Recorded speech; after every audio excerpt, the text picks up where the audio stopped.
Good morning everybody, welcome to Golf Drills for the Lounge number 12. Today I'm going to talk about a very common problem, which is where many golfers get too steep in the downswing. If you don't know quite what that means, basically if you are prone to hitting either very heavy fat shots or top shots hitting the top of the ball, or hitting shots which go straight left, or shots that start left and bend off to the right, you'll probably find that your divots point to the left. That's a very good sign that you've got a steep downswing, and a steep downswing tends to come from out to in, to come down onto the ball and swing left of target. So we're going to look at a drill today for the downswing which can really help you in slow motion to understand the feelings that can create a shallower on-plane downswing. And this was actually in a book by a very famous American golf professional called Harvey Penick, who wrote a book called The Little Red Book, and he got some of his players doing this particular drill all winter long to help to improve the sensations that they could get in the downswing. So let's get our swing plane line set up. If you've managed to sellotape that line onto a mirror, as I said yesterday, that would be a fantastic visual aid. If not, I'll give you a couple of checkpoints you can look for anyway. So we're looking to make sure that this line is absolutely parallel to the shaft when you're in the setup position, having formed your really good setup with good balanced posture. So you make your normal backswing, you're rotating so that you're staying parallel to that line, and you're in a really powerfully coiled position, backswing position here. So the key thing that causes this over the top steeper downswing action is the lack of timing between the legs and the upper body, or the legs and the arms. So if you start down with the upper body first, the club will come out into this steeper position.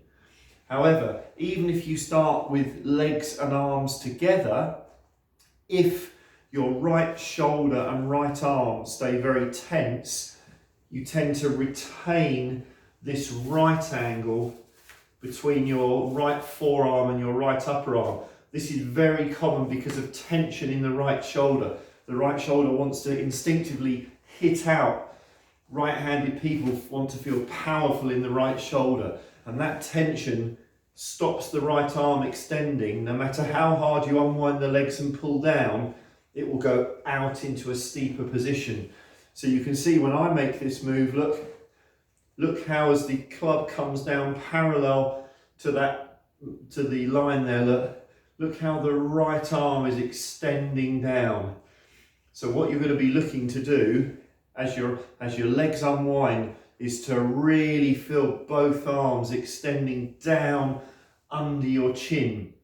And you can see how that really lowers the shaft down, keeping it on plane. And you can see at this position here, you end up very much with your hands directly under your chin, just like they were in the backswing position, as opposed to way out away from your body when you then come across the ball.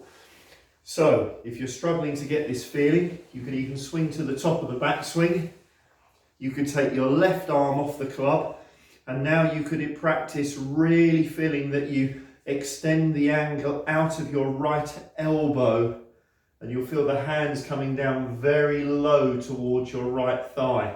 And to do this, you will have to feel extremely relaxed in the back of the right shoulder, in the back of the right upper arm. Any tension in there at all, and the club will go out. And you'll be amazed how fast your arm has to swing down as the legs unwind for it to drop into that perfect position where it can rotate from an inside path to attack the ball perfectly. So if you haven't got the line, just look to get that position where your arms get very much down underneath your chin. The one tricky bit when you're doing this is that when people extend the right elbow down, they also want to extend the right wrist, which causes a casting action. So when you're looking from this angle in a mirror, you're practicing losing the angle in the right elbow. There, look, but at the same time retaining this angle, just to the point where the hands are just outside that right thigh and the shaft is parallel to the ground. This is a fantastic drill to teach you to soften your right shoulder and start to feel how the arms extend down as the legs unwind, to store up that power in the downswing.